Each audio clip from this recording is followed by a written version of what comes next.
This whole morning, we're going to talk about how we develop among the children reading with comprehension, following the 14 domains of literacy. So yesterday, we talked about the characteristics of the learners, starting from the preschool level up to grade 3. So that the presentation aims to make us realize and also to be able to relate to the teachers that they should know the characteristics of the children and the milestones at a certain stage. Yung bang, ito, kaya na to ng bata. With some moderate challenges in the classroom, they can do this. But ito, talagang hindi niya pa kaya kasi hindi pa abot ng kanyang maturity. So we might be talking above their heads. So yun yung merong not yet, merong kaya na, merong madaling-madali na sa kanya. So that the domains of literacy were crafted having these characteristics of learners in mind. So notice that we have these 14 domains, and all the domains are supposed to be developed at the kindergarten to grade 3 level. In the mother tongue first, then in Filipino, then in English. And notice that some domains already stop after K to 3, meaning that the children have developed them already. And but some domains are being developed until kindergarten to grade 6, some until grade 10, some until grade 12. Okay. So yesterday, we talked about the learner characteristics. And when crafting the domains, we had this in mind. We learned yesterday that during the emergent literacy stage, meaning preschool up to beginning grade 1, the children gain control of oral language. There's not much problem with oral language in the mother tongue. They come to school equipped already with vocabulary, with expressions in their mother tongue. But we're preparing them for reading in Filipino. We are also preparing them for reading in English. And oral language is supposed to be developed prior to learning to read in that language.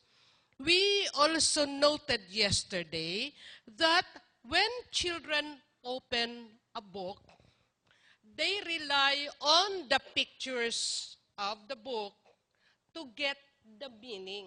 So that when they look at this book, for example,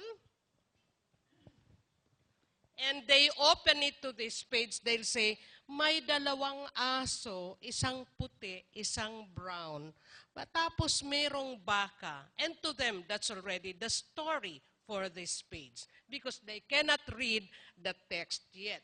That's why this is called a picture book. The pictures help the children in making sense of the story. They pretend to read. Kunwari, adult na rin sila eh. Nakikita nila si kuyang nagbabasa, pag binitawan ni kuya ang book, kukunin niya at kunwari, nagbabasa din siya. And that the child really believes that he can read. He recognizes rhymes and he loves rhymes. When the mother sings, "Incy wincy spider went up the water spout," naririnig niya yung words. Minsan dapat lang nating pakinggan kasi hindi pa masyadong sharp ang pakikinig nila, especially in English. Instead of singing, "Guavas are ripe, guavas, aray. Sabi ng bata, guavas, aray. Guavas, aray. So dapat papakinggan natin at i-correct. May nagkarol sa bahay namin sa probinsya last December. Sabi niya, in heaven and urinate. Sabi ko, bakit biglang umihi sa langit? Yun ang, so, they have to be corrected. But they recognize the sounds. Dapat lang, tayo naman, dapat masyadong malinaw ang pag-sound natin. The children start recognizing letters.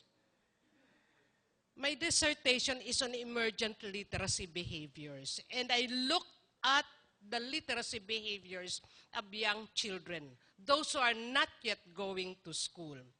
Some children can start recognizing letters as early as 2.5 years. Ewan ko kung may mga bata, may mga anak kayo na 2.5 pa lang, nakaka-recognize na ng letters. Pero ang normal talaga, not all children are already capable of recognizing the letters is at age, anong sabi ko kahapon? Kailan nakaka-recognize na ng letters? Age 4. Kampante na tayo na hindi tayo ibabantay bata for making the children do something that they cannot yet do. At age 4, kaya na nila. But even before that age, they already make sense of the environmental prints. And children start writing their own name.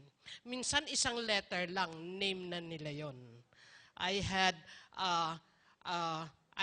observed a child na 3 years old, pag nakakita siya ng letter N, pangalan ko yan, Nikki yan, pero N lang yon. Okay. So based on these characteristics of emergent learners, we have the following literacy domains. First, we want to develop their positive attitude towards literacy, language, and literature. Positive attitude. Because we have 2 objectives in reading for the early grades. We want children who can read, and we want children who will read. Nakakabasa at gustong magbasa. So, yun bang batang hindi nakakatulog hanggang hindi binabasahan ng bedtime story? Di ba? Yun yung mga batang they begin to develop their positive attitude towards language, towards literacy, and towards literature. As a story is read to them, we ask questions to develop their listening comprehension. We said that it's not quite correct to develop comprehension when they are just starting to learn to read. Bago pa sila natutong magbasa, dapat napuproseso na nila ang information. They should be able to answer already questions like, sino? Saan nangyari? Kailan? Bakit nangyari yon? Habang nakikinig pa lang ng kwento. We want to develop their oral language. We want to develop their phonological awareness, book and print orientation, alphabet knowledge, at kakabit ng alphabet knowledge is handwriting. So ito yung dapat nadidevelop sa kindergarten. Okay. Kung nakakabasa pa, dagdag na yon. But these are what we call the basic requirements for kindergarten. Attitude towards literacy, language, and literature. Having a sense of being a reader. Developing individual choices of and tastes for texts. To read for various purposes. They read in order to learn, and they read for pleasure. I wonder if the mothers here came across their own children being focused on a particular storybook. Na kahit ulit-ulitin, I usually tell my sisters, Kasi ako lang ang teacher sa family namin. So, kaya hindi na kayo nagkakamali.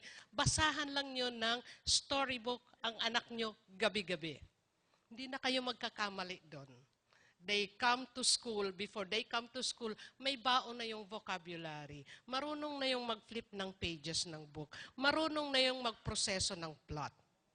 Sabi ng sister, ang dali namang sabihin, 50 times ko na atang kinuwento ang Jack and the Beanstalk. Gabi-gabi, yun pa rin ang gusto niyang kwento. Pag sino-shortcut ko, tinaantok na ko. Sabi, Mama, hindi pa yan. Ibig sabihin, alam na alam niya na ang kwento. Sabi ko, ikwento mo pa rin, pero dagdagan mo ng isa pa.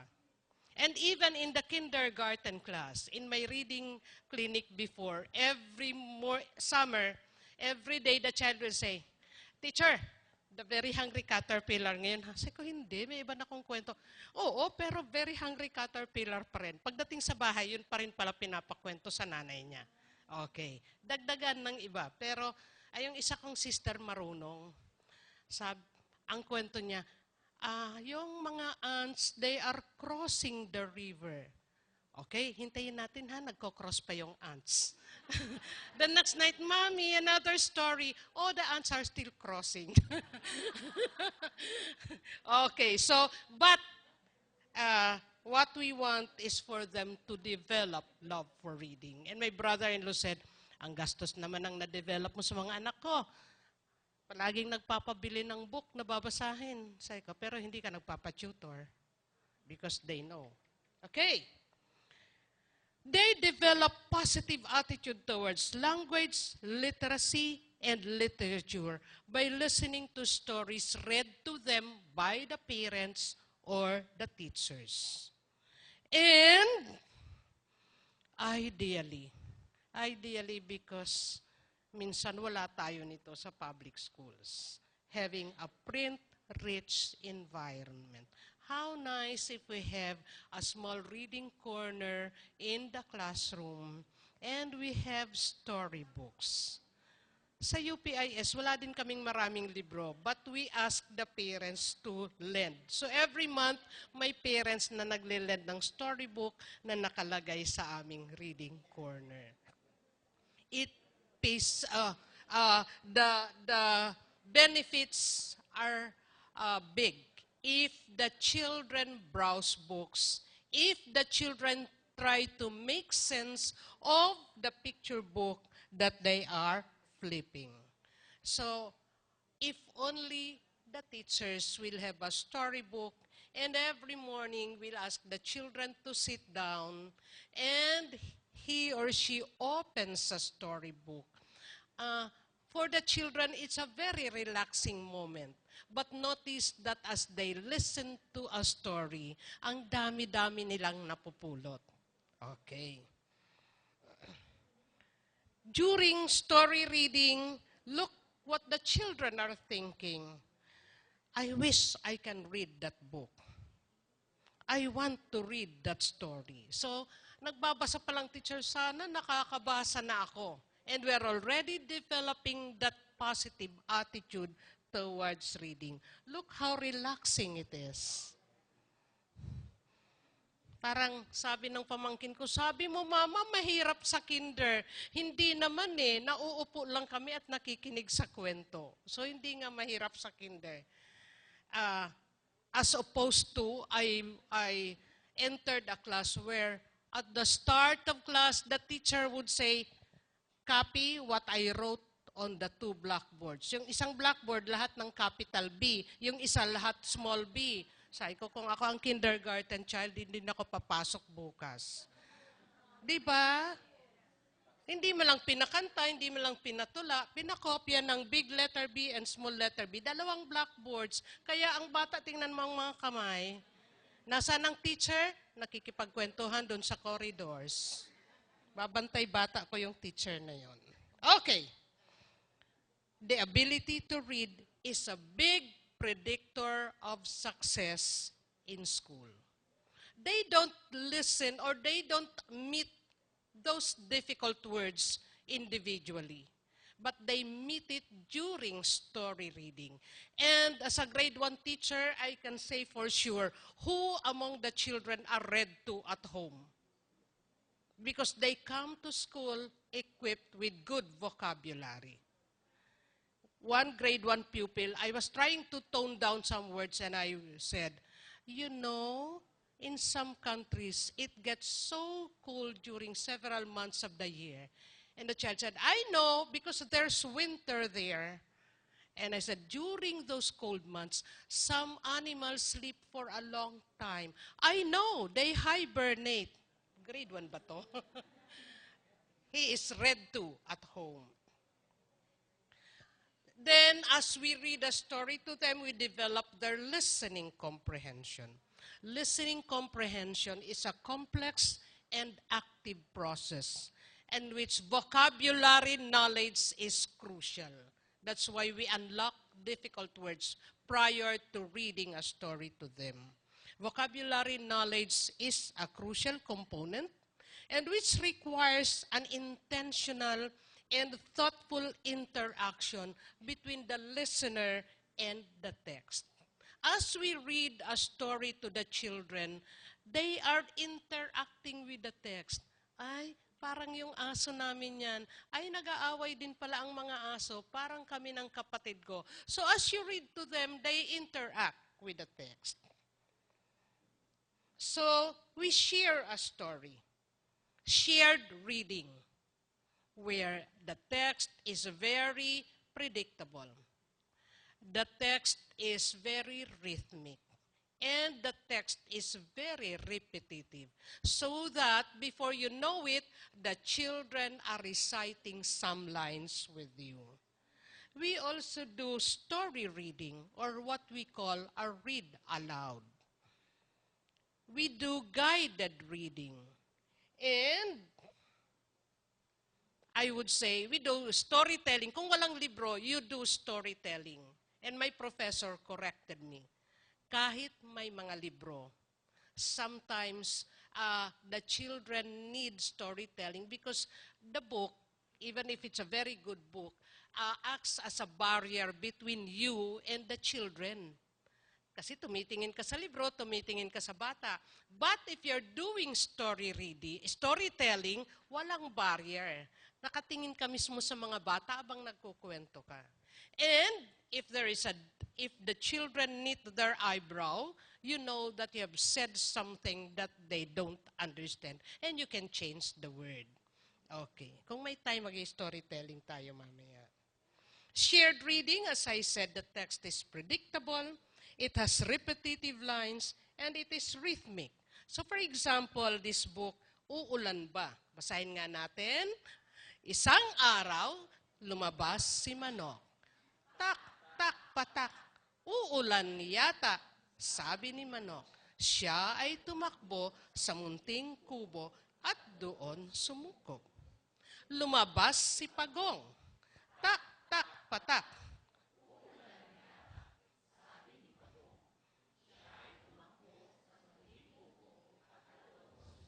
Lumabas si pusa.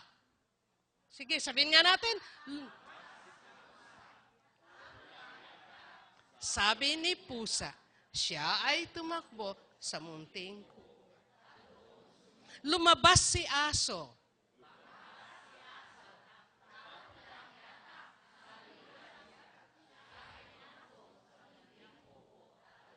At tingnan nyo, napaka-repetitive ng text. It's also the story, Down Came the Rain. Peter, Patter, down came the rain. It fell on cat, it fell on kittens, it fell on cat, on kittens, and me. Second page, Peter, Patter, down came the rain. It fell on hen, it fell on chicks, it fell on hen, and chicks, and me. And my pupil said, ay, paulit-ulit lang, teacher. Kami na ang babasa ng Peter Patter. So it became a shared reading. They read, Peter Patter, down came the rain. And I read, it fell on duck, it fell on ducklings, it fell on duck, on ducklings and me. And again, they said, Peter Patter. So masaya ang klase. Feeling nila nagbabasa talaga sila. So, shared reading. Story reading. Oh, nandyan si Mayor Story reading with the parents. You invite them in the classroom and they read to children. Books like The Carrot Seed, Tic-Tac-Toc, or Who Took the Farmer's Hat. Maliit na siya, hindi na repetitive ang lines. So you read it to them directly. Guided reading. You now read with the child. You listen to the child read a book. And you make corrections on certain parts where the child hesitates to read. Why read stories? Aside from developing positive attitude towards language, literacy, and literature, story reading improves the pupil's attention span. Every day, they sit down for 15 to 20 minutes to listen to you read. Nahalata mo, nag-i-improve, humahaba ang kanilang attention span. And even the boy who is an ADHD in class, pag nag-read ka ng story, he is like an angel in front. Nakikinig siya sa kwento. It develops or improves their listening comprehension. They are introduced to oral language, vocabulary, and concept. As the teacher reads the story, The Carrot Seed, and reads, every day the little boy pulled up the weeds around the seed and sprinkled the ground with water. Nakikita nila, ay may sprinkler, ay may weeds. They are exposed to book handling behaviors. And after listening to a story, they can draw something about the story. They can write down their ideas or they compose. Look at those children composing from the story, The Most Beautiful House in the Forest, and the story, The King's Birthday Gift. Every time that I read a story to the children, there is a composing activity, and we're going to talk about it later. Stories may be used for introducing a grammar lesson. For example, after reading The Very Hungry Caterpillar, I use this is a and this is an as my grammar lesson. I introduce this is an apple, this is an orange, this is a pear, this is a strawberry. So yung kwento, springboard for introducing a grammatical structure. Likewise, stories are springboard for values development. In the early grades, you cannot preach during, ano yung values ngayon, anong tawag? Sa edukasyon sa pagpapakatao. And it would be very effective if a certain concept in edukasyon sa pagpapakatao would use the story as a springboard. Being a good brother or sister, being friendly, knowing how to share, being patient, being helpful, lahat yun merong po pwedeng springboard na story. Third domain is oral language, which refers to one's knowledge and use of the structure, the meanings, and the uses of the language. Please take note that literacy development depends on the development of oral language in the language of literacy. One reason why we fail or why our teachers fail in developing reading comprehension among the children is we demand that they read with comprehension, but we don't equip them with oral language in the language of literacy. Bigla nating papabasahin ng English story. Wala naman silang kamuwang-muwang doon sa mga sinasabi sa kwento. So they can just decode the words, but they don't understand what they read. And reading comprehension is a big problem now in our schools, which I think the early grades teacher can correct by offering oral language so that every word that the children read, they understand. Because, will you read the second bullet? 1,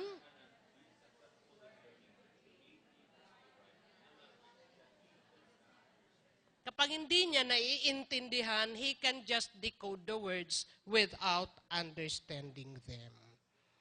And notice the tall order for our children. They should be literate in L1. Later, they should be literate in L2. And then they should be literate in L3. A tall order for the children.